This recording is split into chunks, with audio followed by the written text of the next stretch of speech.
What's up, Sneaky Nation? Sneaky P here, back with week 2 of the preseason here in our Columbus Aviators franchise, with the Aviators getting ready to take on the Chicago Bears. The Aviators picked up a loss in week 1 of the preseason against the New York Jets, and they are looking to get a victory here today at home for this game. And again, we still have some questions we have to answer. You know, our defense wasn't all that great in week 1 of the preseason, and our offense, we still have holes we have to fill. You know, we didn't see a whole lot from David Cobb, and I'm not sure he has that same explosive ability that we saw from Dexter McCluster. He did show signs of life, you know, a few different times throughout his career as a backup and as an Aviator, but we need to see a little bit more. You know, he's definitely going to have a bigger role this year, and it's going to be interesting to see how he adapts to that and if he is up for the challenge. Brett Curran is down to get us going here, and we are going to get this game underway.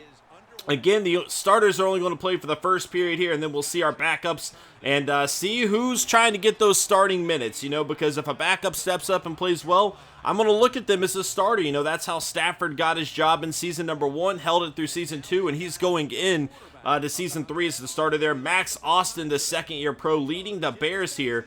And, you know, another guy that we're going to have to keep an eye on. There's a lot of rookie receivers from last year that we're going to have to see a lot of growth from them in their second season. And Arian Foster gets things going with the 4-yard gain there. 2nd and 6 over the middle. Foster again up to about the 37-yard line. 1st and 10. Nowhere for Foster to go this time. That is Tyler McElroy on the stop. 2nd and 13 on the left side. Kevin White up to about the 39-yard line. 3rd and 8 for the Bears. Max Austin, pressure on its way. He's going to throw it down the field, and White has the reception to the 47-yard line for a first down. Now Vance McDonald on the right side of the field going to gain about 4. 2nd and 6. Foster getting taken down. McElroy again getting into the backfield quickly. 3rd and 7 for the Bears. Pressure coming, and that is Derek Morgan getting the sack, bringing Marcus Mariota out onto the field, throwing an interception in the first week of the preseason, but really didn't have time to get into any kind of rhythm.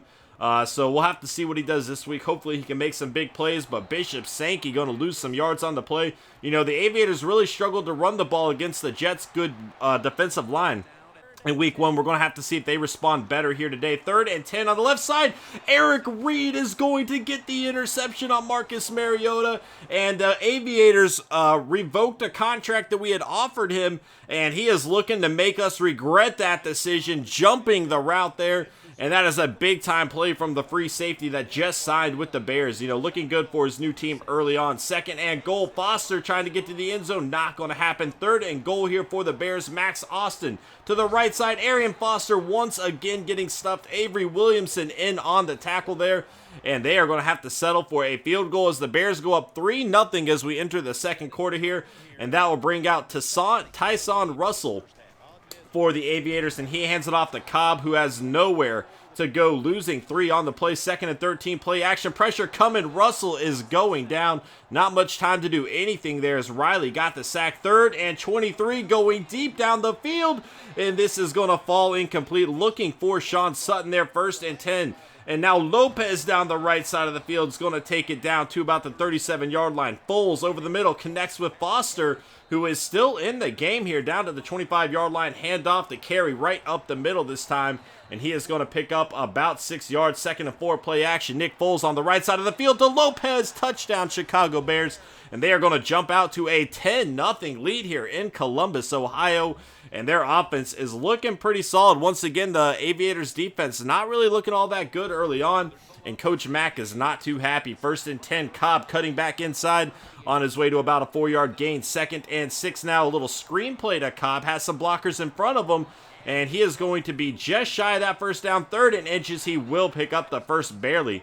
But Kendall Wright is down on the play on a kick return, actually, which was not shown. But he has a broken collarbone, and that is not good for the Aviators, but does present a challenge. We were already talking about wanting to get somebody else more involved, Sean Sutton, and this could be an opportunity for him to see the field. I don't know about that intentional grounding call, but they are going to call that one against the rookie quarterback, and that might be part of it too. 3rd and 21, going deep. Chris Owusu delivers a first down all the way to the 21-yard line, and again, he sees an opportunity with Kendall Wright going down as well. So we're going to have a battle for that 3rd wide receiver spot as you see Jokel, the rookie tight end, take it down to the 9-yard line. 1st and goal on the left side. Sean Sutton trying to fend off some Bear defenders to the 4-yard line. 2nd and goal, and this is David Cobb into the end zone. Touchdown, Columbus Aviators. He dropped a pass last week that could have been a touchdown. He did not drop this one, and the Aviators are on the board 10-7. Under a minute to go here. The Bears are going to try to get down the field looking for Arian Foster, a 14-yard gain there, 1st and 10.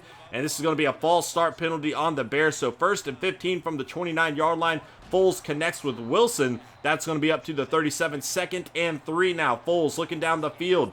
30 seconds to go, going for the end zone, and this is going to be swatted away. Steed could not bring in the pass. 3rd and 7. Pressure coming. Foles is going down. That is Mount getting the sack for the Aviators, and we are going into halftime. 10-7 is going to be the score.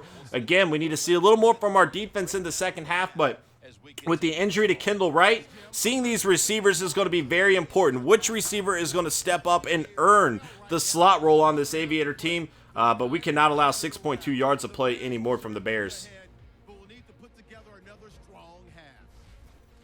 We are back in the second half. The Aviators are going to start off with the ball, and this is Cobb on the right side picking up 5, 2nd and 5 on the left side. Sean Sutton has a play up the left side of the field to the 42-yard line. 1st and 10. Cobb going right up the middle this time, and that is a decent run, picking up 8 yards. 2nd and 2. Nowhere for Cobb to go this time, and it will be 3rd and 6 after a loss of 4. They're going to screen play to Doran Dickerson, and that is not going to work. So the Bears will take back over, looking to extend the lead. This is Carey on the right side of the field. Good for a 9-yard run. 2nd and 1. Carey up the middle. Nowhere for him to go. It'll be 3rd and 3. A pitch to Carey here. Has a blocker in front of him. And Carey going to break the tackle from the rookie safety. And that is good for a 1st down. Now wide open down the field is Steed. He is gone. Touchdown Chicago Bears. And a huge breakdown in coverage from the Columbus Aviators defense there. And that is a horrible play for that defense. That's just not good at all. That's going to make this a 2-possession game once again, 17-7, and a play like that's just not going to be acceptable in the regular season. 2nd and 10 on the right side. Chris Owusu, another 1st down here for the Aviators. A 15-yard play to the 40-yard line. 1st and 10. Russell trying to make a big play of his own going down the field. And that is Fitzgerald with the one-handed catch. The 7th round pick. We drafted him with the idea of moving him to corner. We saw how good he could be. Kept him at wide receiver. And that is a big-time play as you see Cobb breaking some tackles down to the 14-yard line. 2nd and 3. On the right side, Grant nowhere to go for him. 3rd and 2. Jokel, the backup tight end, going to play the role of fullback and pick up the 1st down. 1st and goal. Russell thinking about running here, trying to go to the end zone. He does not have the speed to make it happen, but a pitch to Cobb right into the end zone. Touchdown Columbus Aviators. They are back into this ball game, and that was a great drive put together by the rookie Russell there, and got to be happy with Fitzgerald as well. An incredible one-handed grab from him, and this pass is going to get dropped. 2nd and 10 on the right side. He won't drop it this time. That's good for a 5-yard gain. 3rd and 5. Foles on the right side. And another big-time play for this Bears offense. Hand off to Carey, cutting back inside, has some room to work with down to about the 36-yard line. 1st and 10, Chicago Bears.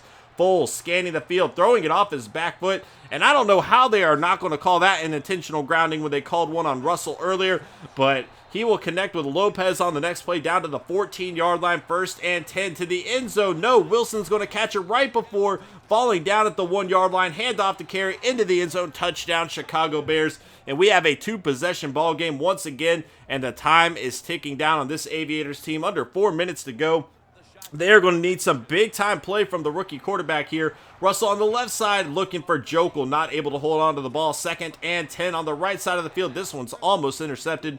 3rd and 10 for the Aviators. Pressure on its way. It'll be 4th and 10. Not a good start, but he will connect with the backup tight end Jokel for a 1st down to the 39-yard line, a 14-yard play. 1st and 10 again, going deep down the field, looking for Sutton here, and Sutton cannot outrun him despite his speed. Pretty crazy to see that. Sutton is a burner, but Jokel going to have another 1st down reception. The rookie tight end looking pretty solid here today, going deep to Fitzgerald, and he cannot hold on to the ball in double coverage there. 2nd and 10 over the middle. Bishop Sankey has the reception.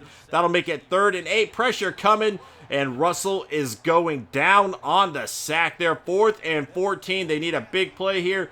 And Jokel trying to deliver, breaks a tackle to pick up the 1st down. And that is exactly what you love to see from a young tight end, showing the heart to make the 1st down happen when his team needed one. And here is Fitzgerald, the 7th round pick star, with another big play. 2nd and 10 after the missed throw there. Russell on the left side connects with Sutton. It'll be 3rd and about 5 here from the 11-yard line. Russell looking into the end zone. Did not have time to get a ball away, so Mason Johnson going to kick a field goal through the uprights. It's all going to come down to this onside kick. The Aviators have all 3 timeouts. If they can recover, they still have a shot at this game. If not, it's not going to look good. And Trevathan is going to recover for the Bears. Stick a fork into the Aviators with this game. Again, you know, we're not too concerned with the loss here. Mostly we just kind of want to see what we have with our players. So we didn't have to use our timeouts as wisely as we probably would in the regular season. You know, I was happy enough to see our guys lead a drive down the field and get some more points up on the board there. And a real situation, we use our timeouts better and go for a touchdown, obviously. But overall, Russell had a pretty solid game. You know, I'm not going to lie. I'm pretty happy with him right now.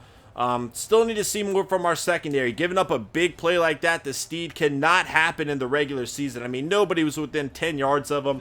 And that falls on our safeties. It really does. 8.7 yards of play from the Chicago Bears. You know, we cannot allow that. Just when the regular season comes by, that has got to stop.